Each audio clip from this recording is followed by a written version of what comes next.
നമസ്കാരം സാർ. നമസ്കാരം സാറേ, കേരള രാഷ്ട്രീയം വലിയ രീതിയിൽ ചർച്ച ചെയ്യപ്പെട്ടുകൊണ്ടിരിക്കുകയാണ് രാജ്യത്തെങ്ങും. ഈ കേരളത്തിലെ ഇതടക്കം 5 സംസ്ഥാനങ്ങളിൽ തിരഞ്ഞെടുപ്പ് നടക്കുകയാണ്. അതിൽ കേരളം സവിശേഷ ശ്രദ്ധ ആകർഷിക്കുന്നു.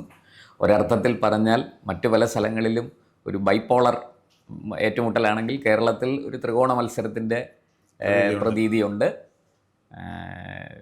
അങ്ങനെ നിരവധി പ്രത്യേകതകളുണ്ട്. ഞാൻ ആ പ്രത്യേകതകളിലേക്കല്ല പോകുന്നത്. അതിൽ ഒരു കാര്യം, ഒരു കുടുംബത്തിൽ നിന്ന് ഒന്നിലധികം പേർ മത്സരിക്കുന്ന മത്സര രംഗത്ത് വന്നിരിക്കുന്ന ഒരു കാഴ്ച കൂടി കേരളത്തിലുണ്ട്. സാർ എങ്ങനെയാണ് ആ വിഷയത്തെ കാണുന്നത്? അതിനകത്ത് അതൊരു സത്യത്തിൽ വ്യത്യസ്ത പാർട്ടികളാണെങ്കിൽ കൂടി അതിൻ്റെ ധാർമ്മികതയൊക്കെ ചോദ്യം ചെയ്യപ്പെടും. ഒരേ കുടുംബത്തിലെ അംഗങ്ങൾ വ്യത്യസ്ത പാർട്ടികളിൽ നിന്ന് മത്സരിക്കുന്നു. ഒരേ കുടുംബത്തിലെ അംഗങ്ങൾ ഒരു പാർട്ടിയിൽ നിന്ന് തന്നെ മത്സരിക്കുന്നു. വ്യത്യസ്ത മണ്ഡലങ്ങളിലാണ് എന്നേ ഉള്ളൂ. സാർ എങ്ങനെയാണ് ആ വിഷയത്തെ ഒന്ന് കാണുന്നത്? അത് സാധാരണഗതിയിൽ നമുക്കിപ്പോൾ പെട്ടെന്ന് നമുക്ക് പറയാവുന്നത് 2 കുടുംബങ്ങളാണ്. ഒന്ന് നമ്മുടെ കോൺഗ്രസിൻ്റെ തലതൊട്ടപ്പനായിരുന്ന കെ കരുണാകരൻ്റെ കിങ് മേക്കർ, അതെ, പുത്രി പത്മജ, അദ്ദേഹത്തിൻ്റെ തന്നെ തട്ടകമായ തൃശ്ശൂരിൽ മത്സരിക്കുന്നു. താമര ചിഹ്നത്തിൽ അത് താമര ചിഹ്നത്തിൽ, ദേശീയ പാർട്ടിയുടെ താമര ചിഹ്നത്തിൽ മത്സരിക്കുന്നു. അദ്ദേഹത്തിൻ്റെ പുത്രൻ, അദ്ദേഹം ഏറ്റവും കൂടുതൽ പൊളിറ്റിക്സിൽ സപ്പോർട്ട് കൊടുത്തിട്ടുള്ള കെ മുരളീധരൻ വട്ടിയൂർക്കാവിൽ നിന്നും കൈപ്പത്തി ചിഹ്നത്തിലും മത്സരിക്കുന്നു. അതും അദ്ദേഹത്തിൻ്റെ തട്ടകമാണ്, അദ്ദേഹത്തിൻ്റെ തട്ടകം തന്നെയാണ്. അപ്പോൾ ഒന്ന് വടക്കുംനാഥൻ്റെ മുമ്പിലാണെങ്കിൽ മറ്റൊന്ന് ശ്രീപത്മനാഭൻ്റെ മുമ്പിൽ നിന്നുകൊണ്ടാണ് മത്സരം. ഇതിനേക്കാൾ പ്രത്യേകത, ഒന്ന് ദേശീയ പാർട്ടിയായ BJPയുടെ താമര ചിഹ്നത്തിലാണെങ്കിൽ മറ്റൊന്ന് ദേശീയ പാർട്ടിയായ കോൺഗ്രസിന്റെ കൈപ്പത്തി ചിഹ്നം.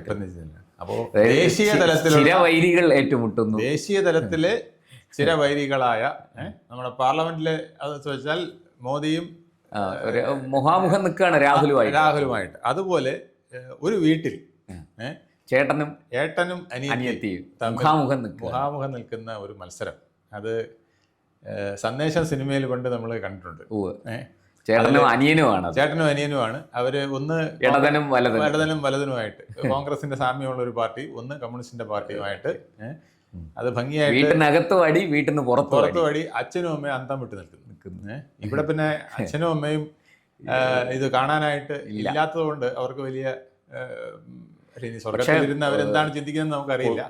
കൊണ്ടും കൊടുത്തും മുന്നേറാൻ രണ്ടുപേരും മോശക്കാരല്ല. അവര് ഏതാണ്ട് സന്ദേശം സിനിമയിലെ പോലെ ഒരു സംശയം വീട്ടിനകത്തും ഫൈറ്റ് നടത്തുന്നുണ്ട്. ഒരു സംശയം, ഈ രണ്ടുപേരും ജയിച്ച് നിയമസഭയിലേക്ക് വന്നാൽ, രണ്ടുപേരും ഒരേ മണ്ഡലത്തിലല്ല മത്സരിക്കുന്നത്, വ്യത്യസ്ത മണ്ഡലങ്ങളിലാണ്. ഒരു സാധ്യതയാണ് ഞാൻ ചോദിക്കുന്നത്. സാധ്യതയില്ല നമുക്ക് പറയാൻ പറ്റില്ല. രണ്ടുപേരും, കെ മുരളീധരനും ജയിച്ചു, പത്മജയും ജയിച്ചു, നിയമസഭയിൽ വന്നാൽ എന്തായിരിക്കും സാർ അവിടുത്തെ പുകൽ? അവിടുത്തെ പുകൽ എന്ന് പറഞ്ഞാൽ, ഇപ്പൊ UDF ആണ് അധികാരത്തിൽ വരുന്നതെങ്കിൽ ട്രഷറി ബെഞ്ചിൽ ഒരു മന്ത്രിയായിട്ട്, പ്രധാനപ്പെട്ട വകുപ്പിന്റെ മന്ത്രിയായിട്ട് കെ മുരളീധരൻ അവിടെ ഇരിക്കുകയും, അല്ല അതിന് വേണുഗോപാലും സതീശനും ഒക്കെ സമ്മതിക്കുമോ? അല്ല, മന്ത്രിയായിട്ടിരിക്കുന്നതിന് കുഴപ്പമില്ല. മന്ത്രിയായിട്ടിരിക്കുന്നത് നല്ലൊരു മന്ത്രിയെ കിട്ടുമെന്ന് വേണുഗോപാൽ പറഞ്ഞിട്ടുണ്ട്. വട്ടിയൂർക്കാവ് വന്ന് തന്നെ പ്രസംഗിച്ചു, നിങ്ങൾ കെ മുരളീധരനെ ജയിപ്പിച്ചാൽ നിങ്ങൾക്കൊരു നല്ല മന്ത്രിയെ, പ്രധാനപ്പെട്ട വകുപ്പിന്റെ ഒരു മന്ത്രിയെ.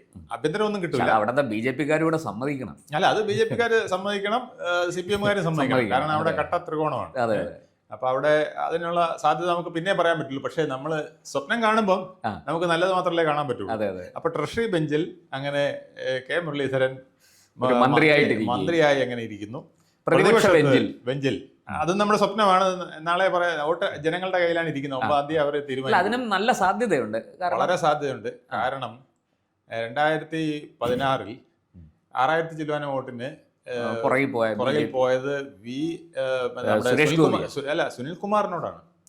നമ്മുടെ സുനിൽകുമാർ, CPI-യുടെ സുനിൽകുമാർ എന്ന് തൃശ്ശൂരിലെ ആദികായനാണ്. അദ്ദേഹത്തിന് തൃശ്ശൂരിലെ തട്ടകത്തിൽ തന്നെ ഒരു 6000 ചില്ലുവാനം വോട്ടിന് പിടിച്ചു നിർത്തി എന്ന് പറയുന്നത് നിസ്സാര കാര്യമല്ല.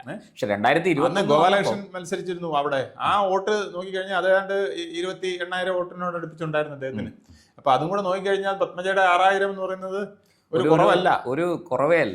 ഇന്നിപ്പം BJP-യുടെ സപ്പോർട്ടോടും കൂടിയാണ് അവർ മത്സരിക്കുന്നത്. അതുപോലെ തന്നെ ശ്രീ ബാലേന്ദ്രൻ, ഇപ്പോഴത്തെ MLA ബാലകൃഷ്ണൻ, അദ്ദേഹം ജയിച്ചതും അവിടെ തുച്ഛമായ വോട്ടിനാണ്. 1000-ന് താഴെ 946 വോട്ട്, വെറും 946 വോട്ട്. അന്ന് സുരേഷ് ഗോപി 43,000 അടുപ്പിച്ച് വോട്ട് പിടിച്ചു. 41,000-ത്തിനടുത്ത് 40,500 അങ്ങാണ്ട് വോട്ടിന് ജയിച്ചു, അവിടെ മത്സരിച്ചു. അപ്പോൾ അവിടെയും പത്മജയ്ക്ക് ഒരു ചാൻസ് ഉണ്ട്. കാരണം ഈ വോട്ടുകൾ തീർച്ചയായിട്ടും അതിനേക്കാൾ വർദ്ധിത വീര്യത്തോടു കൂടി ഇത്തവണ, കാരണം തദ്ദേശ സ്വയംഭരണ സ്ഥാപനങ്ങളിലെ തെരഞ്ഞെടുപ്പിലൊക്കെ നല്ല പെർഫോമൻസ് കാണിച്ചുകൊണ്ട് BJPക്ക് കുറെ കൂടെ ഗ്രിപ്പ് തൃശ്ശൂർ മണ്ഡലത്തിലുണ്ട്. അപ്പോൾ പത്മജയ്ക്ക് അപ്പോൾ അതിൽ കൂടുതൽ വോട്ട് കിട്ടാം. പിന്നെ ആലങ്കോട് ലീലാകൃഷ്ണൻ അവിടെ മണ്ഡലത്തിൽ നല്ല കേരളത്തിലെ രാഷ്ട്രീയത്തിൽ തന്നെ പേരും ഇല്ലാത്ത ആളാണ്. അദ്ദേഹത്തിന് അതിനേക്കാൾ മിടുക്കനാണ് കോൺഗ്രസിന്റെ രാജൻ പല്ലൻ അതിനേക്കാൾ നല്ല ഫൈറ്റ് കൊടുക്കും എന്നുള്ളതാണ്. ചിലപ്പോൾ പക്ഷേ എനിക്ക് തോന്നുന്നു കോൺഗ്രസും BJPയും തമ്മിലാണ് അവിടെ ഫൈറ്റ് നടക്കുക. കാരണം കോൺഗ്രസിന്റെ വോട്ടുകൾ ചോരും എന്നുള്ളത് അവർക്ക് ഭയമുണ്ട്. ഭരണവിരുദ്ധ വികാരം തീർച്ചയായിട്ടും ആലങ്കോടിനെ ബാധിക്കും. അപ്പോൾ ആലങ്കോട് 3-ാം സ്ഥാനത്ത് പോവാം. ഇനി രാജൻ പല്ലനെ നേരിടുന്ന വെല്ലുവിളി എന്തെന്നറിയാമോ? അവിടെ കോർപ്പറേഷനിലെ ഇലക്ഷനിൽ അവിടെ വലിയ പ്രശ്നം ലാലി ജെയിംസ് ഉണ്ടാക്കി. അവിടെ കോൺഗ്രസ് ജയിച്ചു, അധികാരം പിടിച്ചു ഒക്കെ ശരിയാണ്. പക്ഷെ അധികാരം കിട്ടിയ ഉടൻ തന്നെ തുടങ്ങിയ അടി. ആര് മേയറാകണം? അത് 4 തവണ കൗൺസിലറായ ലാലി ജെയിംസ് അവിടെ മേയറാകും കറിവേപ്പല പോലെ ഉറപ്പിച്ചിരുന്നതാണ്. എല്ലാ കൗൺസിലർമാരുടെയും പിന്തുണ അവർക്കുണ്ടായിരുന്നു. കോൺഗ്രസ് അല്ലെ 90% എന്നാണ് അവർ പറയുന്നത്. അത്രയ്ക്ക് കൗൺസിലർമാരുടെ പിന്തുണ അവർക്കുണ്ടായിട്ട് അവരെ ആക്കി അതിനെ മാറ്റി. അത് വലിയ ദോഷം ചെയ്തു, വളരെ ദോഷം ചെയ്തു. അപ്പൊ ഇതെല്ലാം പത്മജയ്ക്ക് അനുകൂലമാണ്.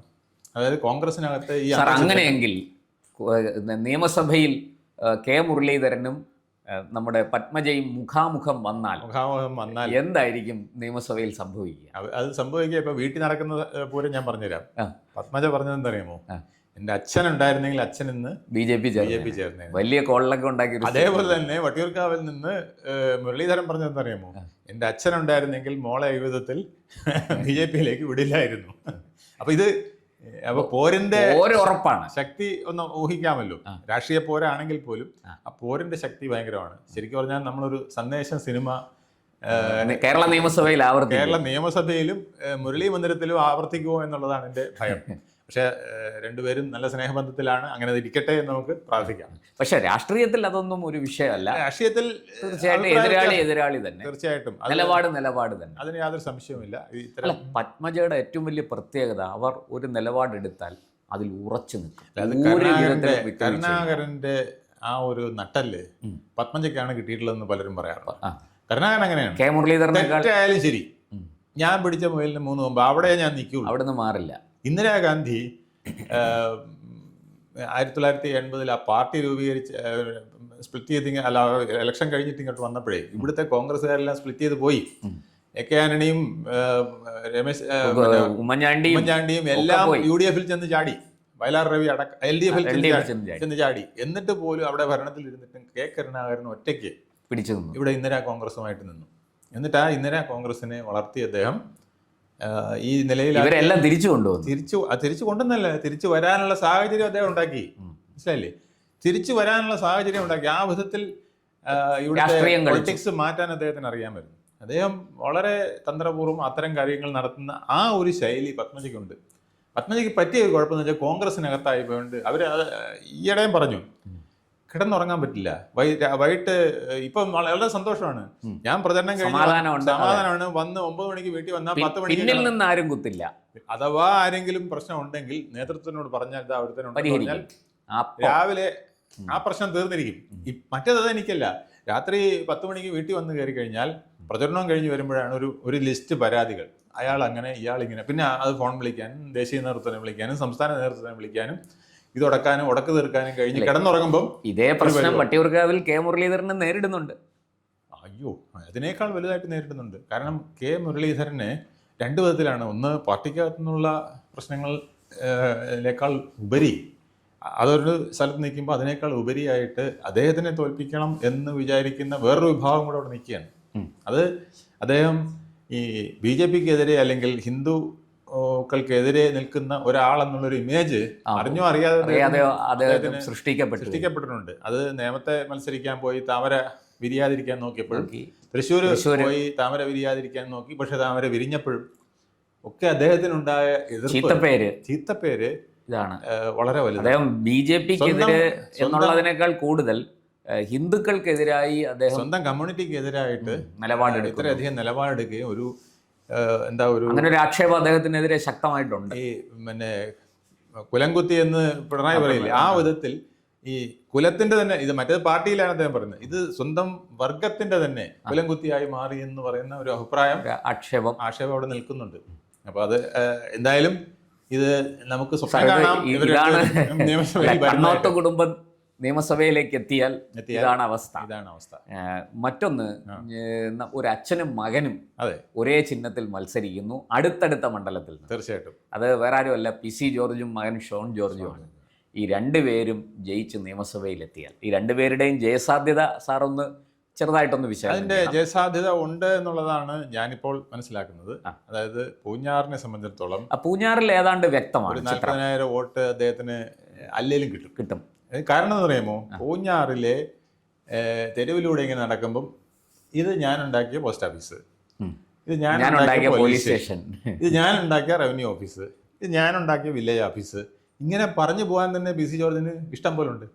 കാരണം ഒരു കുഗ്രാമം പോലായിരുന്ന ഒരു മലയോര പ്രദേശമായിരുന്ന പൂഞ്ഞാറിനെ ഒരു ഒന്നാന്തരം പൂഞ്ഞാർ ടൗൺ ആക്കി മാറ്റുകയും എന്നാൽ മലയോരത്തിന്റെ എല്ലാ ഗ്രാമീണതയും നിലനിർത്തിക്കൊണ്ടു പോകാൻ സ്വത്വം നിലനിർത്തുകയും ചെയ്ത ഒരു 5 വർഷമായിട്ട് 5 തവണ അവിടെ നിന്ന് 96 മുതൽ ഗംഭീര വിജയങ്ങൾ കരസ്ഥമാക്കി. ഒരു പഴയ പാരമ്പര്യമൊക്കെ ഉണ്ട്. VS അച്യുതാനന്ദൻ പണ്ട് ഒളിവിൽ കഴിഞ്ഞത് പൂഞ്ഞാറ് PC ജോർജിന്റെ വീട്ടിലാണ്. അത് മാത്രമല്ല, PC ജോർജിനെ സംബന്ധിച്ചോളം ഈ രാഷ്ട്രീയത്തിന് അതീതമായിട്ട് അവിടെ അതിഭയങ്കരമായ വ്യക്തിബന്ധം. മാണി സാറ് വലിയ രീതിയിൽ ഇദ്ദേഹത്തെ പരാജയപ്പെടുത്താൻ പലതവണ ശ്രമിച്ചു. ഒരു തവണ പോലും അദ്ദേഹം വിജയിച്ചില്ല. അത് അതിന്റെ ഒരു കർവാണ് ഇപ്പം പാലായിൽ തീർക്കുന്നതെന്നാണ്. മോനെ പപ്പടമാക്കി അടങ്ങുള്ളൂ എന്ന് പറഞ്ഞാണ് PC ജോർജ്. PC ജോർജ് പാലായാലും കുറച്ച് ഓട്ടം നമുക്ക് പിന്നെ പറയാം. ഇപ്പോൾ ഈ PC ജോർജിന്റെ കഥ പറയുമ്പോൾ അദ്ദേഹത്തിന് വിജയിക്കാനുള്ള ഒരു 40,000 വോട്ട് അദ്ദേഹം തന്നെ പിടിക്കും. പിന്നെ BJPക്ക് പണ്ടേ ഒരു 15,000 വോട്ടുണ്ട്, ഇപ്പോൾ ഒരു 20,000 വോട്ട് വരെ കാണും. അപ്പൊ അത് വെച്ചിട്ട് അദ്ദേഹത്തിന്റെ ട്രാക്ക് റെക്കോർഡും പ്രവർത്തന രീതിയും നോക്കിയിട്ട് സേഫാണ്.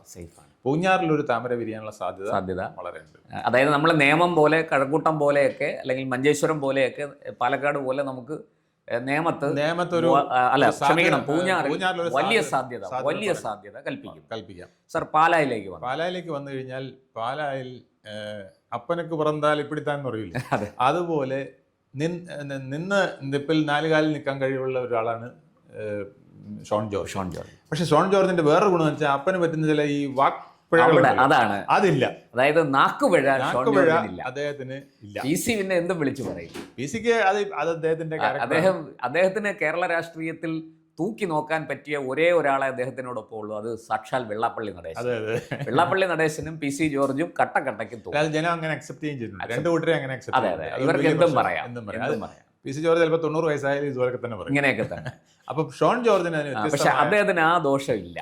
ഷോൺ ജോർജ് അപ്പന് പറ്റിയ ട്രാക്കിലെ ചില അപാകതകൾ പരിഹരിയിൽ ചെയ്യാൻ പോയ സന്ദർഭങ്ങളൊക്കെ അദ്ദേഹത്തിന് അറിയാം. അതുകൊണ്ട് വാക്കുകൾ വളരെ സൂക്ഷിച്ച് അളന്ന് പറയുന്ന ഒരാളാണ്.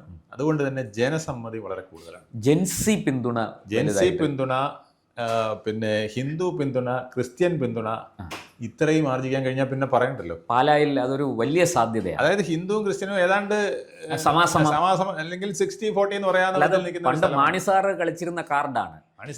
നായർ ഈഴവ വോട്ട് സമർത്ഥമായിട്ട് പിടിച്ചെടുക്കുകയും ഒപ്പം ക്രിസ്ത്യൻ വോട്ട് നിലനിർത്തുകയും ചെയ്യാം. ഒരു കാലത്ത് സഭ അദ്ദേഹത്തിന് എതിരായിട്ട് പോലും 342 വോട്ടിന് അവിടെ ജയിച്ച ചരിത്രം അദ്ദേഹത്തിന്. അത് ഈ കോമ്പിനേഷനാണ്. നായർ കല്യാണത്തിനോ അല്ലെങ്കിൽ ഹിന്ദു കല്യാണത്തിന് പോയിട്ട് അവിടെ അനുഗ്രഹം കൊടുക്കുക, അപ്പുറത്ത് പോയി കുരിശ് വരച്ച് ക്രിസ്ത്യൻ കല്യാണത്തിനും മാമോദിസയ്ക്കും പങ്കെടുക്കുന്ന ഈ ശൈലിയിലുള്ള പ്രവർത്തനം അദ്ദേഹം കൊണ്ടുവരും. ഞായറാഴ്ചകൾ പാലയിൽ തന്നെ പാല വിട്ടൊരു കളിയില്ല. ഇപ്പോൾ ഷോൺ ജോർജിന് ആ ഒരു ഗുണം കിട്ടിയിട്ടുണ്ട്. 3 കമ്മ്യൂണിറ്റിയും, നായർ, ഈഴവ, പിന്നെ ക്രിസ്ത്യൻ, ഈ വിഭാഗങ്ങളുടെ പിന്തുണ കിട്ടിയതുകൊണ്ട് അതൊരു നല്ല അടിത്തറയാണ്. പിന്നെ അപ്പന്റെ വോട്ട് കുറച്ച് അവിടെ കിടപ്പുണ്ട്. ഇത് മുമ്പൊക്കെ കൊടുത്തിരുന്നായിരുന്നില്ല, ഈ മാണി സി കാപ്പനാണ്. അത് അല്ലെങ്കിൽ മാണിസാറിനെതിരായിട്ട് നിൽക്കുന്ന ആൾ, അല്ലെങ്കിൽ മാണി സി കാപ്പന് കൊടുത്തോണ്ടിരുന്നതാണ്. മാണി സി കാപ്പൻ കഴിഞ്ഞ ഭൂരിപക്ഷം കിട്ടിയതിന് ജോസ് കെ മാണിയെ തോൽപ്പിക്കാൻ വേണ്ടി കൊടുത്ത വോട്ടും കൂടെ ഇത്തവണ ഈ തെരഞ്ഞെടുപ്പ് പര്യടനം അവിടെയും ചില അത്ഭുതങ്ങൾ സംഭവിക്കും. അതാണ് ഞാൻ ചോദിക്കുന്നത്. 2ാം ഘട്ടം എത്തി നിൽക്കുകയാണ്, 3ാം ഘട്ടത്തിലേക്ക് കടന്നു എന്ന് തന്നെ പറയാം. ഒരു ഘട്ടമല്ലേ, ഇനി നേരെ ഫൈനൽ റൗണ്ടാണ്. അതെ, അങ്ങനെ ഒരു അവസ്ഥയിൽ ഈ അവിടെ മത്സരം വാസ്തവത്തിൽ മാണി സി കാപ്പനും ഷോൺ ജോർജും തമ്മിലാണോ? ഈ ജോസ് കെ മാണിക്ക് അവിടെ എന്തെങ്കിലും പ്രസക്തി ഇല്ല. അത് വളരെ പുറകിൽ ബാറ്റണുമായിട്ട് ഓടുന്ന ഒരു കാഴ്ചയാണ്. ജോസ് കെ മാണിയാണ് കാണാൻ കഴിയുന്നത്. കിതയ്ക്കുന്നു, എന്നിട്ടും കുതിക്കാൻ ശ്രമിക്കുന്നു. പുറകെ അതീവ ദുർബലൻ CPM ഉള്ളത് കൊണ്ട് ഇങ്ങനെ തള്ളി പോകുന്നതല്ലാതെ അദ്ദേഹത്തിൻ്റെതായ വേരുകൾ അവിടെ നഷ്ടപ്പെട്ടിരിക്കുന്നു. അതാണ് പ്രശ്നം. അതാണ് എത്ര ഉണ്ടാക്കിയെടുത്ത പേരില്ല എന്ന് പറഞ്ഞാലും മണി സാറിന് അവിടെ ഒരു പേരുണ്ട്. അതിന്റെ പുറത്തു നിന്നാണ് അദ്ദേഹം ബാക്കി എല്ലാം നിർമ്മിച്ചെടുത്തത്. ഇപ്പൊ അത് നഷ്ടപ്പെട്ടിരിക്കുന്നു. അതാണ് അദ്ദേഹത്തിന്റെ ഏറ്റവും വലിയ. ഇത് പാല ഒരു പുതിയ പരീക്ഷണത്തിന് തയ്യാറായിരിക്കുന്നു. പാല മാറിയിരിക്കുന്നു.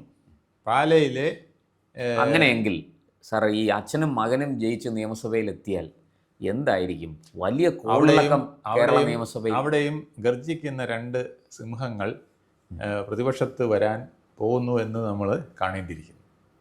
PC ജോർജ് വിവാദങ്ങളിലൂടെ ഗർജിക്കുമെങ്കിൽ കാര്യകാരണങ്ങളിലൂടെ ബൗദ്ധികമായും വളരെ ജനങ്ങളെ പിടിച്ചിരുത്തിക്കൊണ്ടും, അതായത് ഏത് സർക്കാരാണെങ്കിലും ശരി, ആ സർക്കാരിനെ പിടിച്ചു കെട്ടാൻ കഴിയുന്ന 2 പോരാളികൾ അവിടെ രംഗപ്രവേശനം ചെയ്യും.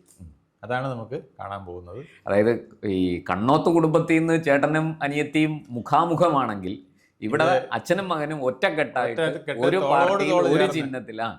ഇവർ നമ്മൾ വർത്താനം പറയുന്നുണ്ടോ, ഏതാണ്ട് ഒരേപോലത്തെ ടോണാണ്. അതെ അതെ. വെളിയിൽ നിന്ന് കേട്ട് കഴിഞ്ഞാൽ, നമ്മൾ ആളില്ലാതെ സംസാരിച്ചു കഴിഞ്ഞാൽ ഇത് PC ജോർജ് ആണോ സംസാരിക്കുന്നത്, ഷോൺ ജോർജ് ആണോ സംസാരിക്കുന്നത് പെട്ടെന്ന് തെറ്റിപ്പോകും.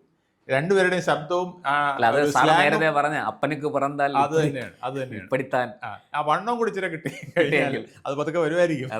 കിട്ടിക്കഴിഞ്ഞാൽ ചെറുപ്പമാണല്ലോ, ഇപ്പൊ ചെറുപ്പമാണല്ലോ.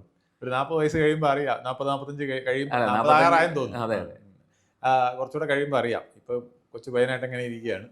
എന്തായാലും അങ്ങനെ ഇരിക്കട്ടെ. നമുക്ക് ഇവരുടെ പെർഫോമൻസ് 9-ാം തീയതി ജനങ്ങൾ എഴുതുന്ന വിധിയെഴുത്ത് 1 മാസം കഴിഞ്ഞ് നമുക്ക് മെയ് 4-ാം തീയതി അറിയാം. അങ്ങനെയെങ്കിൽ കേരള നിയമസഭയിൽ ചരിത്രം സൃഷ്ടിക്കപ്പെടും. തീർച്ചയായും. അത് എന്താ പറയുക, നമ്മുടെ രാജ്യത്തിന്റെ മുഴുവൻ ശ്രദ്ധാകേന്ദ്രമാകുന്ന തരത്തിലേക്ക് ഇവരുടെയൊക്കെ ഈ റിസൾട്ട് വരുന്നത്. അങ്ങനെ വന്നാൽ അതും ഈ പറഞ്ഞതുപോലെ പിന്നീടുള്ള 5 വർഷം കേരള നിയമസഭ കാണാൻ പോകുന്ന കാഴ്ചകൾ വളരെ കൗതുകകരമായിരിക്കും എന്നും തീർച്ചയാണ്. നന്ദി. കൂടുതൽ വാർത്തകളും വിശേഷങ്ങളും നേരിട്ട് ലഭിക്കാൻ ജനങ്ങളിൽ നിന്ന് ജനങ്ങളിലേക്ക് ജനഭൂമി ന്യൂസ് സബ്സ്ക്രൈബ് ചെയ്യൂ. ബെൽ ബട്ടൺ അമർത്താനും മറക്കരുത്.